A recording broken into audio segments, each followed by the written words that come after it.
अजीज दोस्तों नमस्कार, जय श्री राम। अजीज दोस्तों, अभी कुछ दिनों पहले मेरी एक जगह बात हो रही थी। उसमें एक साहब थे कि मुसलमान साइंटिस्ट हैं, उन्होंने ही पूरी दुनिया में जो साइंटिफिक डेवलपमेंट हुई है उसकी बुनियाद रखी है, और वही आज की जो साइंटिफिक डेवलपमेंट है वो इस्लामिक साइंटिस्टों की वजह से है। तो कुछ साइंटिस्ट थे, लेकिन मैंने उनको यही कहा कि अच्छा भाई, ज़रा उन साइंटिस्टों के नाम बता दें और उनका हाल बता दें कि हाल क्या हुआ था। क्योंकि साइंस है ना, ये टोटली एंटी इस्लाम है, या इस्लाम इज़ एंटी साइंस।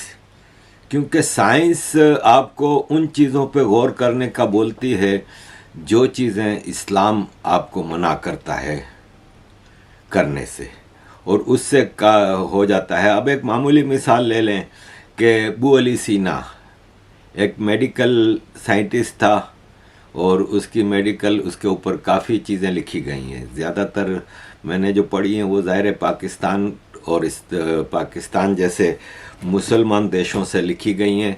लेकिन एनी हाउ, अबू अली सीना का हुआ क्या?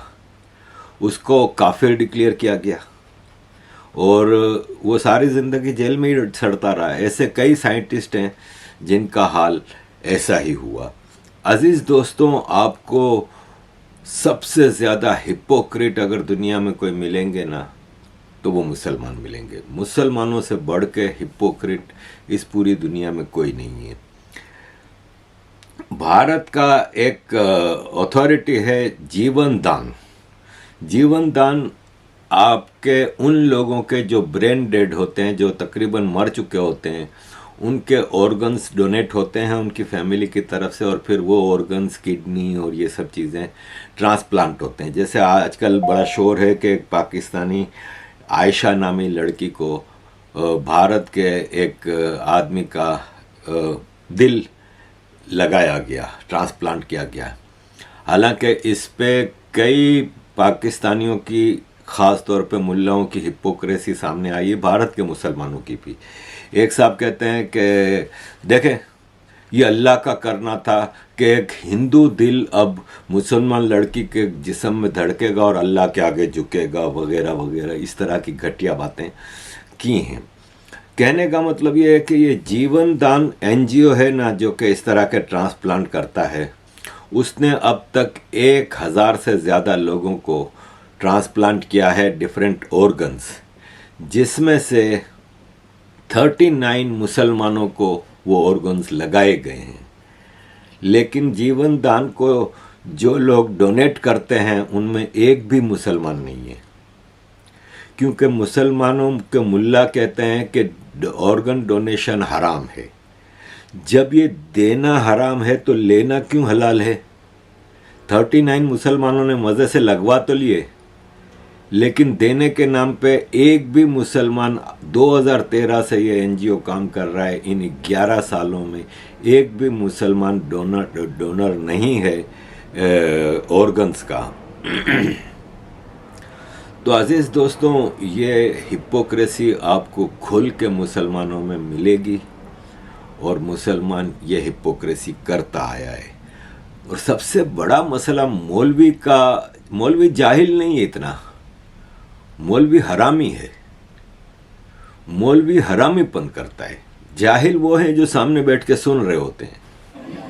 कानून पास कीजिए, हम दिल परस्तीदा।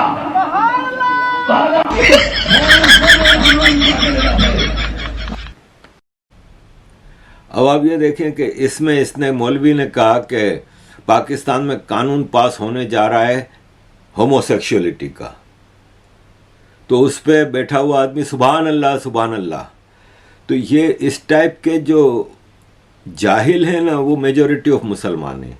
और इनके रिचुअल्स मौलवियों के, जैसे ये देखें, ये धुनी लगा रहा है, धुआं लगा रहा है बरकत का। अब वहाँ पे क्या बरकत होगी? मतलब आप ये देखें कि करने वाला तो जाहिल है, कराने वाला इससे बड़ा जाहिल है। और ये तकरीबन मुसलमानों के फ़िरक़ों में है, शियाओं में भी है, जो काले धागे बांधना और तावीज़ बांधना और इधर अली का हाथ, हुसैन का हाथ लगाना और इस तरह की चीज़ें लगाना। सुन्नियों में भी तकरीबन उसमें है। एक वहाबी ऐसा फ़िरका है जिसमें ये चीज़ नहीं है, लेकिन देवबंदी, वहाबी, अहले हदीस ये भाई बहन हैं। तो इन फ़िरकों में फिर वायोलेंस इतना ज़्यादा है, टेररिज्म का ये तकरीबन मास्टर है ये वहाबी, देवबंदी और ये। तो अजीज़ दोस्तों, बाकी तो मुख्तलिफ इस्लामिक फ़िरकों में डिफरेंसेस हैं, लेकिन एक चीज़ है जिसमें डिफरेंस नहीं है, वो है ख़तना। ख़तना करने पे किसी का मुसलमान फ़िरके का डिफरेंस नहीं है, सारे मुसलमान ख़तना करते हैं। और एक्चुअली जैसे कि इस्लाम सारा ही चुराया हुआ मज़हब है दूसरे मज़हबों से।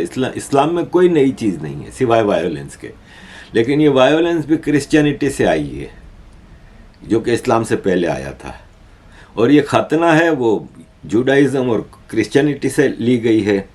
अजीज़ दोस्तों, मुनाफ़क़त की बात आती है, हिपोक्रेसी की बात आती है, तो ये देखें, fitness ladies gym exclusive for women, invited by Mohammed Moin Pasha Shahbaz Khan. Exclusive for ladies invited by. अजीज़ दोस्तों, ये जो वीडियो आप देख रहे हैं, इसमें छोटी बच्ची ने बुर्का पहना है। सारे मुसलमान सुभान अल्लाह कहते हैं। मैं कहता हूँ इससे बड़ा जुल्म क्या होगा। इस छोटी सी बच्ची को भी आप बुर्के में लपेट के जा रहे हैं, और यही छोटी बच्चियाँ मदरसों में अपने ही मौलवियों से नहीं बचती, तो आप इनको बाहर सड़कों पर किससे बचा रहे हैं। अजीज़ दोस्तों, इस्लाम इज़ अबाउट सेक्स। ये हमारे मुफ्ती तारिक मसूद हैं। कजन का रिश्ता आया, वो तो इतना अच्छा होता है, देखी भाली होती है, ये भी देखा भाला होता है, पता है इसकी खूबियां भी मालूम, इसकी बुराइयां भी मालूम। भाई कजनों को कजन का पता होता है अच्छाइयां क्या हैं और बुराइयां क्या। उसको पता होता है बचपन में बंटे खेलता था, लट्टू खेलता था, लेकिन छोड़ दिए, गुटखा खाता है, नहीं खाता। गैरों में शादी तो एक जुआ है। तो खाम में साइंसदानों या डॉक्टरों के कहना, उनका तो बेचारों का फैमिली सिस्टम है ही नहीं ना, अंग्रेजों का। उनका तो मैरी नहीं, शादी नहीं है, उनको क्या इससे। हमारा फैमिली सिस्टम तबाह हो रहा है। कुरान मजीद ने कजन मैरिज को अलग से हाईलाइट किया है।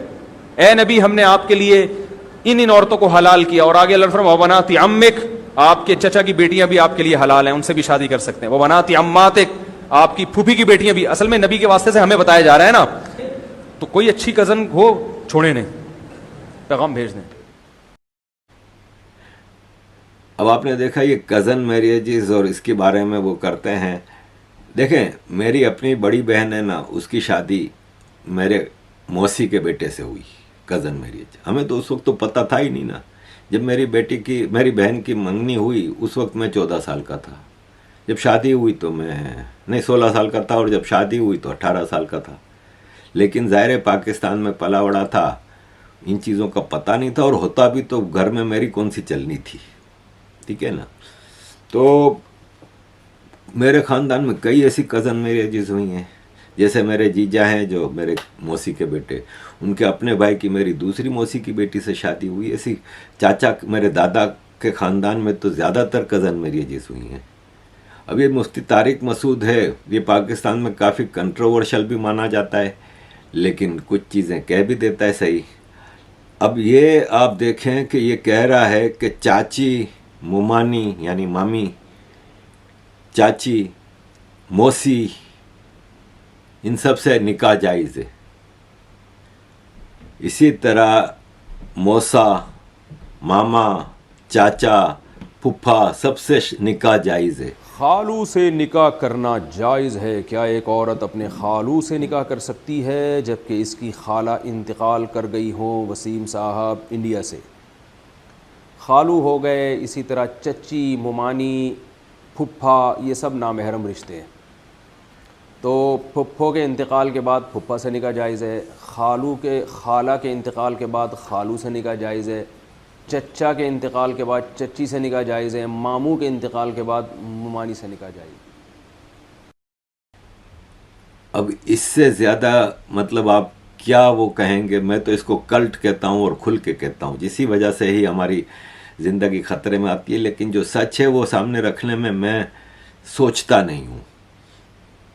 अजीज़ दोस्तों, पाकिस्तान में जैसे इग्नोरेंस की बात है, तो ये आपको जो वीडियो दिखा रहा हूँ इसमें ये साहब कह रहे हैं कि आवाज़ की स्पीड है ना, वो लाइट की स्पीड से ज़्यादा है।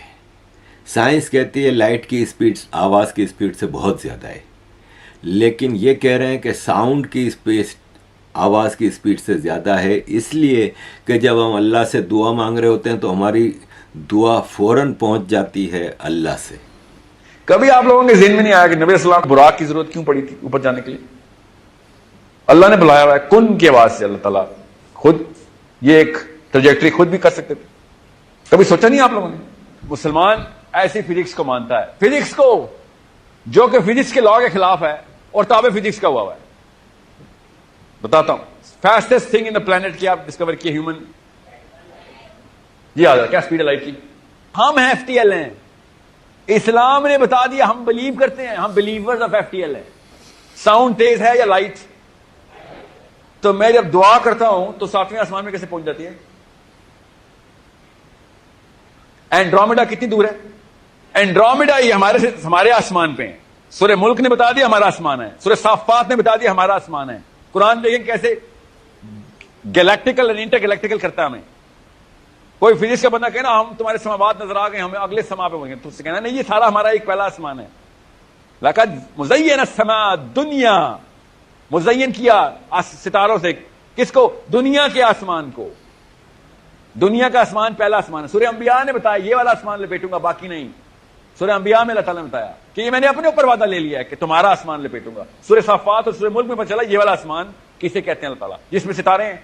तो एंड्रोमेडा नजर नहीं आता हमें आसमान पे, तो अल्लाह ने मुज़य्यन किया हुआ ना उसको इस आसमान पे। तो पहले आसमान पे 2.5 मिलियन लाइट ईयर लग रहे हैं लाइट को इधर आने में, और मेरी दुआ डायरेक्ट 7वें आसमान पे जा रही है। साउंड आप चला क्वांटम क्यों जरूरत था अल्लाह के पास? तो इसका मतलब साउंड की स्पीड बहुत ज़्यादा है। अब दुआ तो आप बोल के थोड़ी मांगते हो, तो साउंड निकलता ही नहीं। अब तो दिल में मांग रहे हो, तो आप यहाँ बैठ के जब नमाज के बाद या किसी तरह दुआ मांग रहे होते हो तो मुंह बंद करके बैठे होते हो, अंदर अंदर दिल में पढ़ रहे हो तो साउंड निकलता ही नहीं। लेकिन मुनाफकत की इंतहा है। अजीज़ दोस्तों, एक और चीज़ आपके सामने रखनी थी कि मस्जिदों के बारे में कहा जाता है कि सबसे ज़्यादा मस्जिदें कहाँ हैं। अब आप देखें, पाकिस्तान की आबादी 24 करोड़ है,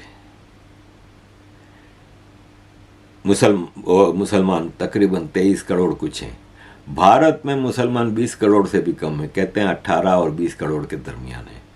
लेकिन भारत में मस्जिदों की तादाद जो है ना, वो 3 लाख है। भारत में 3 लाख मस्जिदें हैं, बांग्लादेश में 2.5 लाख मस्जिदें हैं, और पाकिस्तान में 1,20,000।